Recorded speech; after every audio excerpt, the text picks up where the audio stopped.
Spent everything on him for 13 years. Then I discovered what he really thought. At 47, I thought I understood what loyalty meant. I'd spent 13 years pouring my heart soul and every dollar I could spare into raising a boy who wasn't mine by blood, but who I'd loved like my own son. What I discovered that devastating afternoon would shatter my faith in human nature and teach me the most brutal lesson of my adult life. Some people mistake your devotion for desperation, your sacrifice for weakness, and they'll mock you for the very love that's keeping their world together. My name is Christopher. I work as an operations manager for a mid-sized logistics company, and this is the story of how I gave my stepson exactly what he claimed he wanted, then watched his entire life crumble when he realized he'd thrown away the one person who would have moved mountains for him. The nightmare began innocently enough. I met Rebecca when I was 34. She was 32, recently divorced with a 9-year-old son named Ethan. His biological father, Michael, was what you'd charitably call an inconsistent presence in his life. Big promises, flashy gestures, then radio silence for months. He'd swoop in with expensive gadgets twice a year, post some photos on social media, then vanish back to whatever situation he was juggling that season. Rebecca was drowning. Working double shifts as a pharmacy technician, constantly stressed about childcare, watching her savings disappear into the black hole of single parenthood. Ethan was a bright kid, but he needed stability. He needed someone who wouldn't promise the moon and then disappear when life got complicated. So I became that person. For 13 years. When Rebecca and I married, Ethan was 10. He wasn't exactly thrilled about sharing his mother, but he wasn't hostile either. I understood his hesitation. I didn't try to replace Michael or force a relationship. I just showed up, consistently, day after day, year after year. School pickups when Rebecca worked late shifts. Homework battles that lasted hours. Teaching him to throw a decent curveball, change a tire, balance a checkbook. When he wanted to learn piano, I researched instructors for weeks and found the best one we could afford. When he got obsessed with computers, I built him a gaming setup that cost me 3 months of overtime, but was worth every penny to see his face light up. I was there for every milestone. Every scraped knee, every failed test, every friend drama, every teenage crisis that felt like the end of the world. When Michael would inevitably cancel his promised visits, I'd swoop in with backup plans. Movies, laser tag, weekend camping trips, whatever it took to fill that void and remind Ethan he mattered. For years, I convinced myself it was working. Ethan wasn't calling me dad, but there was respect there, affection even. We had genuine moments working on school projects together, talking about his future, celebrating his achievements. I felt like I was building something real, something lasting. But as he approached his senior year, subtle changes started creeping in. The thank yous became less frequent, then disappeared entirely. Eye rolls replaced genuine appreciation when I offered help. He started referring to me as Christopher in conversations with friends, instead of the stepdad title he'd used before. When people asked about his family, I suddenly didn't exist in his narrative. Then came the girlfriend. Jessica, a 17-year-old from his advanced placement classes who seemed nice enough on the surface. That's when the real transformation began. Ethan started treating me like hired help in my own home. He'd demand rides without basic courtesy, leave disasters for me to clean up, use my truck without permission, and return it running on fumes. Rebecca noticed the shift too, but she made endless excuses. He's a senior, they're all impossible at this age. He'll snap out of it once he starts college. But I was starting to see the ugly pattern. Ethan had learned he could take everything I offered while giving absolutely nothing in return. And why wouldn't he? I'd been enabling this dynamic for over a decade. The moment that destroyed everything happened on a Thursday afternoon 4 months ago. I left the office early to grab some quarterly reports I'd forgotten, planning to work from home for the rest of the day. Rebecca was pulling a double shift at the pharmacy, and Ethan had no idea I'd returned. I could hear him laughing on his phone upstairs in his room, and when I caught the mention of my name, something made me pause at the bottom of the staircase. What I heard next obliterated 13 years of love, sacrifice, and dedication in 30 seconds. Yeah, Christopher bought the whole setup for me, he was saying, his voice dripping with amusement. Dude is absolutely desperate for my approval. It's honestly pathetic how hard he tries. My blood turned to ice in my veins. I gripped the staircase railing so hard I thought it might snap. "The guy's 47 and follows me around like a lost puppy," Ethan continued, his laughter echoing through our house.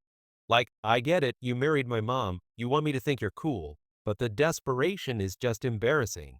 Jessica says it's creepy how clingy he gets, always trying to be my buddy." Each word felt like a physical blow. The room started spinning as 13 years of memories flashed through my mind. Every sacrifice, every late night helping with homework, every dollar I'd scraped together for his dreams.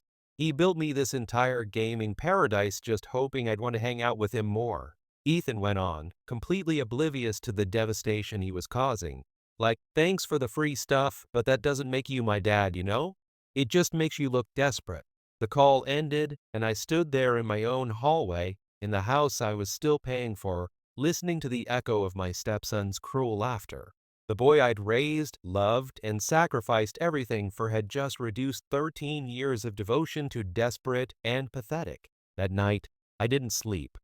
I lay staring at the ceiling, replaying every moment of our relationship through this new, devastating lens. Every time I'd gone above and beyond for him, every weekend I'd given up, every hobby I'd abandoned, every personal dream I deferred to make sure he had everything he needed, and he thought I was a joke. The next morning, I made a decision that would change all our lives forever. I was done, but I didn't explode or confront him. I did something far more effective. I disappeared. No more morning check-ins about his schedule. No more offers to help with college applications or scholarship essays. No more reminders about chores or responsibilities. I became politely invisible, civilly distant, present but unreachable. Ethan noticed within a week, probably because his personal ATM and chauffeur service had suddenly dried up. "Are you mad at me about something?" he asked one evening, actually looking confused by my newfound indifference. "Not at all," I replied calmly, not looking up from my newspaper. "Just giving you the space you obviously want." His brow furrowed, but he didn't push it. He probably figured I was going through some midlife crisis and would snap out of it soon enough. 3 weeks later, he made the request that sealed his fate. "Hey, Christopher," he said, strolling into the kitchen with his usual casual entitlement. "I've been thinking about taking a gap year before college. Maybe stay here and work for a while, save up some money, figure out my path. Sound good to you?" I looked at him, really studied his face. This young man who'd just spent months mocking me behind my back while planning to extend his free ride in my house for another year. "Actually," I said slowly, setting down my coffee cup, "I think it's time you moved in with your real father." The color drained from his face like someone had pulled a plug. "What?" "Michael, dude, what are you even talking about?" "Your biological father," I repeated calmly. "The one whose opinion actually matters to you." "I don't understand where this is coming from," he stammered, but I could see panic starting to creep into his eyes. I pulled out my phone and hit play on the recording. Yes, I'd recorded our entire conversation that devastating afternoon. I'm not naive, and I knew I'd need concrete evidence. His own voice filled our kitchen. "Christopher is absolutely desperate for my approval. It's honestly pathetic how hard he tries. The guy's 47 and follows me around like a lost puppy. The desperation is just embarrassing. Thanks for the free stuff, but that doesn't make you my dad, you know? It just makes you look desperate." Ethan's face went from white to green. His mouth opened and closed like a fish gasping for air, but no words came out. Rebecca walked in just as the recording ended. She'd heard every devastating word, and the look on her face was something I'd never seen before. Pure, undiluted disappointment mixed with disgust. "Ethan," she said quietly, her voice shaking with controlled rage, "is that really how you feel about Christopher?" He started scrambling, trying to explain, making excuses, but Rebecca held up her hand like a traffic cop. "You called the man who raised you desperate and pathetic," she continued, each word carefully measured and sharp as a blade. "The man who's been there for every single milestone in your life. The man who sacrificed everything to give you opportunities your own father never bothered to provide." Ethan looked between us, terror replacing his usual arrogance.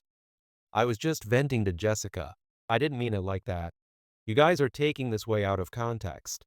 "You meant every single word," I said, my voice steady despite the rage burning in my chest. and now you're going to live with the consequences of those words. Here's where the story gets particularly satisfying. Michael lived in a cramped two-bedroom apartment in the worst part of town with his current girlfriend, Monica, and her 4 children from various relationships.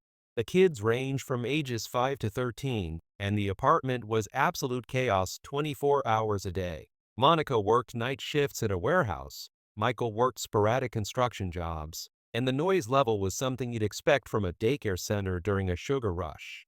Ethan had visited exactly 3 times in the past 2 years, and each visit had been cut short because he couldn't handle the mayhem. But I didn't care anymore.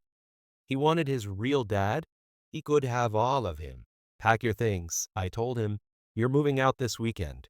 Mom, Ethan turned to Rebecca, expecting her to play the role of peacekeeper she'd always played before. You can't be serious about this. Rebecca looked at her son, really looked at him, and I watched something fundamental shift in her expression. The last traces of maternal protection evaporated, replaced by cold disappointment. You made your choice, she said firmly. You think Christopher is desperate? You think he's embarrassing? Fine. Go live with someone who won't embarrass you with their love. Ethan tried everything over the next few days. Tears, anger, desperate bargaining, promises to change, elaborate apologies. But Rebecca and I were united in a way we hadn't been in months. The die was cast. That Saturday, Michael showed up in a beat-up Honda Civic that looked like it was held together with duct tape and prayers. He seemed confused about why this was happening and clearly would have preferred to be anywhere else. This is really necessary? He asked, eyeing the boxes of Ethan's belongings with obvious reluctance. Ethan says I'm not his real father, I replied evenly. So I figured his actual father should handle the responsibility. The apartment was exactly the nightmare I'd expected. Monica's kids were screaming at maximum volume, cartoons were blasting from an ancient television, and there was barely enough space for Ethan's possessions. He ended up with a corner of Michael's bedroom and an air mattress that had seen better decades. This is just temporary, Ethan said as we unloaded his gaming equipment into the cramped space. I'll be back home soon. I didn't respond. I just walked away and drove home to the peaceful house where his voice would no longer mock my love. Over the following weeks, my phone became a symphony of desperation. Ethan called constantly, begging to come home, describing the horrors of his new living situation. Sleeping on a deflating air mattress, Monica's kids destroying his belongings, Michael's girlfriend treating him like an unwanted burden, the constant chaos making it impossible to focus on anything. I didn't answer a single call, but I did keep tabs on the situation because I'll admit, I'm vindictive enough to enjoy watching karma work its magic. Michael lasted exactly 4 weeks before he started trying to dump Ethan back on us. Apparently, having a teenager around full-time was seriously cramping his lifestyle. Monica made it clear she didn't want Ethan there permanently, and Michael couldn't afford to support him on his inconsistent income from whatever construction jobs he could find. Ethan tried coming home twice. Both times I met him at the front door and turned him away. But I live here, he said during his second attempt, tears streaming down his face as he stood on our doorstep like a stranger. No, I replied calmly. You live with your real father. That's what you wanted, remember? Sarah stood behind me, arms crossed, saying absolutely nothing. My wife, his own mother, had completely written him off. The third time he showed up, he brought a handwritten letter, 4 pages of desperate apologies about how he hadn't understood what he'd had, how sorry he was, how he'd do anything to come back. I read every word carefully, then folded it up and handed it back to him. Too late, I said simply. Please, he sobbed, looking more broken than I'd ever seen him. I was wrong. I was stupid. I didn't mean any of it. Yes, you did, I replied. You meant every word, and even if you didn't, you said it. You can't unring that bell. He tried to push past me into the house, into what had been his childhood home for 13 years, and I blocked him with my body. This isn't your home anymore, I told him. Your home is in that 2-bedroom apartment with Michael and Monica and 4 kids who scream all day. That's the life you chose when you decided I wasn't good enough to be your father. That was 8 months ago. Ethan turned 18 last month, and Michael immediately kicked him out the day after his birthday party that nobody attended. He's currently living in a friend's basement, working at a fast food restaurant, trying to scrape together enough money for his own place. His college dreams? Gone. The education fund I'd been building for years? I used it to take Rebecca on a month-long European vacation. His gaming setup that I'd built with such love and pride? I sold every component and bought professional tools for my home workshop. His bedroom? Rebecca converted it into her art studio. We completely erased every trace of him from our lives. Ethan sent me one final text message on Christmas morning. I understand now. You are my real dad, and I threw it all away. I'm sorry. I read it, felt absolutely nothing, and blocked his number permanently. Some mistakes are too catastrophic to forgive. Some words are too cruel to forget. And some people simply don't deserve second chances, no matter how much they beg.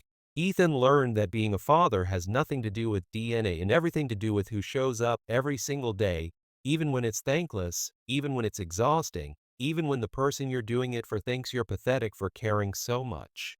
He also learned that actions have consequences, and sometimes those consequences follow you for the rest of your life. Rebecca and I are stronger than we've ever been. She tells me regularly how proud she is that I finally stood up for myself, how ashamed she feels about Ethan's behavior, and how grateful she is that I stayed with her despite having every reason to walk away. We're actually trying for a child of our own now, a kid who will appreciate what they have instead of mocking the person who provides it. Someone who will understand that love isn't desperation, sacrifice isn't weakness, and family is about loyalty, not DNA. As for Ethan, I occasionally drive past the fast food place where he works. I've seen him through the window in his uniform, looking exhausted and defeated, probably thinking about the warm bed he used to have, the college fund that could have changed his life, the father who would have given him everything. But mostly, I don't think about him at all, because I learned something invaluable from this whole devastating experience. You cannot love someone into respecting you. You cannot sacrifice your way into someone's heart. And you cannot buy appreciation, no matter how much money you spend or how much of yourself you give away. Ethan had 13 years to recognize what he had. Instead, he chose to see my devotion as desperation and my sacrifices as something to mock with his girlfriend. So I gave him exactly what he said he wanted, distance from his desperate, clingy stepfather. Now he gets to live with that choice forever. Was I wrong for permanently exiling a teenager who called me pathetic behind my back?